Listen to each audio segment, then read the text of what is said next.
Senior Day at Penn State arrived with bittersweetness. For while it is a time to recognize the accomplishments of players like Calvin Booth and Dan Earl, it is sad to see two guys who have meant so much to the Penn State program play their final home game.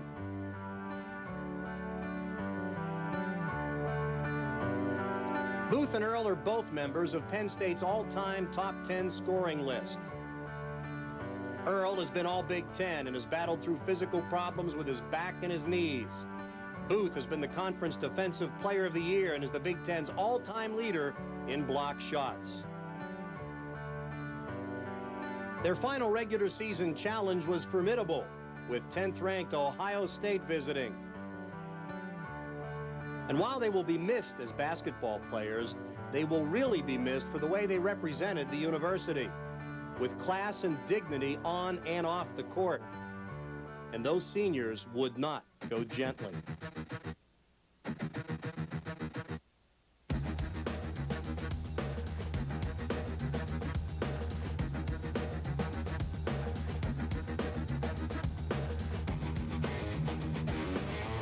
Although the torch was passed to a new generation of Nittany Lions, it was the old guys who stole the show. Calvin and Danny ended their career on the home floor the way they would have written it if they were to write their own script against a top 10 team. And number 10, Ohio State, came to town bringing a 7-game winning streak with them. Booth holds near wing. Earl goes by his man, back to Ivory, top of the key, inside to Calvin, drops it, picks it up, puts it up and in. The basket counts and a foul, and Calvin Booth will go to the line looking to complete a 3-point play. They feel that Ohio State has a tough time matching up with Booth. Actually, the Buckeyes had trouble matching up with either Penn State senior. Joe looks it over. Earl, top of the key. Foul line, stops, leans in for the lead, and good. 5-4 Nittany Lions, and the two seniors have scored the opening buckets. It was the Earl and Booth show, as both were determined to go out in style. Booth, left-handed hook, yes, sir! Booth has developed the versatility at Penn State that has him pointed to a possible career in the NBA. Smith to Earl, foul line, leans in, and gone. Because the seniors were living up to the spirit of the day, Penn State was playing even with the Buckeyes. But it wasn't just Booth and Earl, as previews of the Lions' future continued to appear. Grays wants it near wing, takes it, fires it up for two, gone. Greg Grays on a roll. He has hit 18 of his last 32 shots. Greg Grays continues to develop as Dan Earl's well-coached skills sparkled in the late stages of a 6-year career. Earl for three in the lead and gone.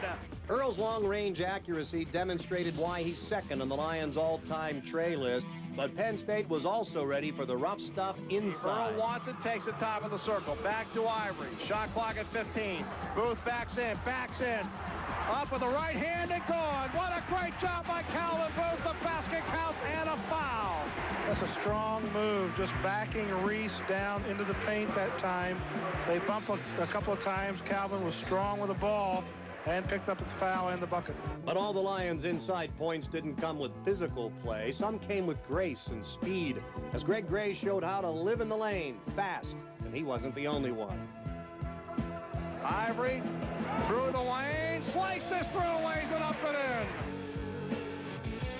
Up the floor, Crispin, right wing, Grays, up for three in the lead. That was an air ball pulled down by Jazzy Cline-Heard, who slams it home. From the inside slam to the outside bomb, the Penn State offense was clicking in a variety of ways, made more dangerous by crisp passing and Joe Crispin, whose tray tied it at 29. But the Lions did it defensively, too, with more rebounds, more steals, and more block shots than Ohio State. Coleman back to Red, slashes through, kicks it off underneath, and a pass is stolen by Joe Crispin. Ahead for Greg Grays, and this time he will finish. Jerry Dunn's team had proved all year that they could play with anyone, and late in the season they had been showing they could also beat anyone, anywhere. Dan Earl and Calvin Booth combined for 21 first-half points. And there were times the seniors picked up after the younger guys, literally. Crispin to his left. Crispin drives down the lane through the seam, lays it up. No! Slammed in by Calvin Booth with the left hand.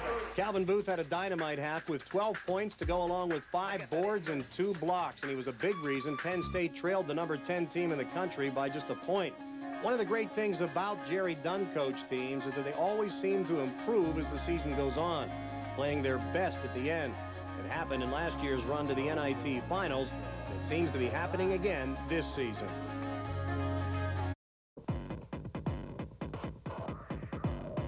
Penn State had dominated the recent series against the Buckeyes, having won 7 of the last 9 meetings. Again, they looked to the seniors to try to make it 8 of 10.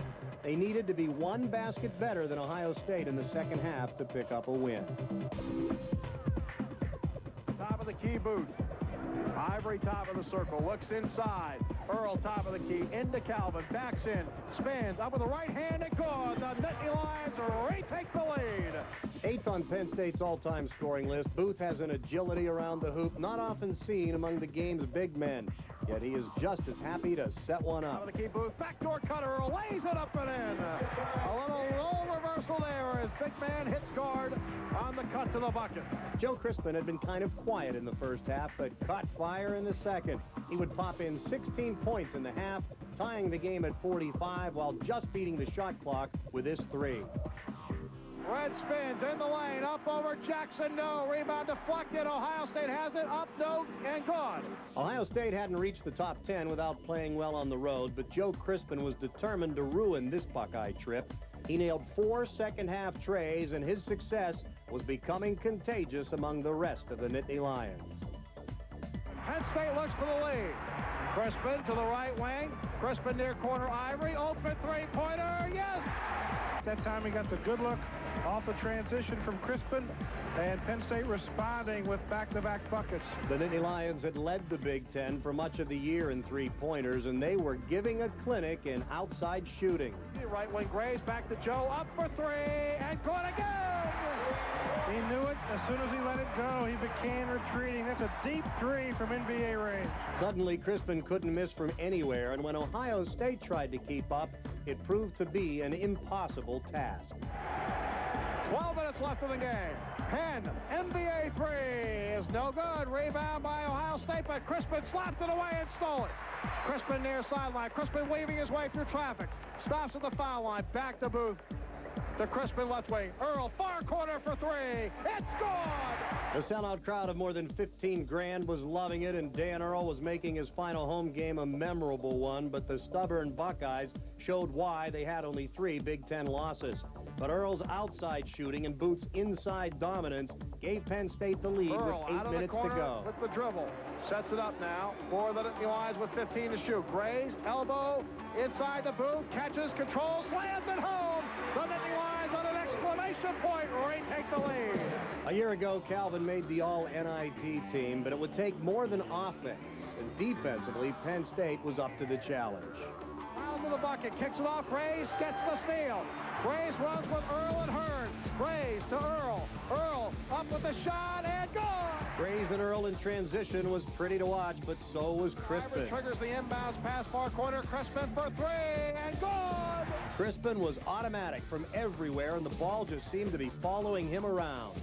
Crispin to the far corner, to the baseline, out to Heard. Foul line jumper. That one's short. Rebound, Crispin. Crispin fades away. Gone. He is feeling it. The whole building was feeling it. He had 5 out of 9 shooting in the second half, including 4 threes. And with under a minute to play and the shot clock almost up, Dan Earl added to the emotion. Top of the key, 4 to shoot. Earl now to the foul line, forces it up and good. Still, the Buckeyes worked for the tie. Penn up the floor, 24 seconds left behind the back dribble. Gets it back, forces it over to the right wing for Coleman. 3 to tie, good. LaShawn Coleman's improbable 3 set the stage for Dan Earl. Top of the key 4. Earl down the lane, pulls up for the win. It's long, rebound, boxed around in overtime for the Nittany Lions. The Hollywood ending for Dan Earl didn't happen. The Nittany Lions had played this script out before this year, losing in overtime and double overtime. But the sign of a good team is one that responds from disappointments. And the Lions put lessons learned in those defeats to use, and the Buckeyes never had a chance. Crispin right wing for 3, and no good. Rebound, Calvin Booth. Out Out to Crispin, right wing for three, and gone. He took that first three, and I was like, oh gosh, here we go. But he took the second one, and if he would have missed that, he wouldn't have been healthy for the Big Ten tournament. I don't think it would have just been Danny. It might have been about, let me see, 15,435, and the rest of our team. All Crispin would get from the rest of the team was praise. He took over OT and scored the first 8 points, taking the life out of OSU, and they never threatened again. To his left, down the lane, up with the shot, no, rebound by Booth. Far sideline, Crispin runs with Jazzy Cline-Heard. Crispin up for three, and gone! Joe Crispin putting on an overtime show. Well, the first minute and 3 seconds, he has been unbelievable in the overtime. You talk about getting a spark. It's always big when you hit the first basket. He comes out, hits a three, then comes back off the transition, sticks another one. Outstanding play. Crispin finished with a game-high 29 points. He was deadly from beyond the arc, knocking down 7 3-pointers. Brown drives, near corner, Coleman up for three, and an air ball batted out by Hurd to Krimmel. 3 seconds left. Krimmel to Hurd, lays it up, and in at the buzzer. The Nittany Lions in overtime. Knock off 10th-ranked Ohio State, and the fans storm the floor at the Jordan Center as the Nittany Lions, for the second time this season, knock off a team ranked in the top 10. With Penn State playing their best hoops of the season, perhaps the seniors could get another home game in the NIT. But if not, they went out in a blaze, headed to the Big Ten tournament with a 3-game winning streak, having knocked off back-to-back ranked teams.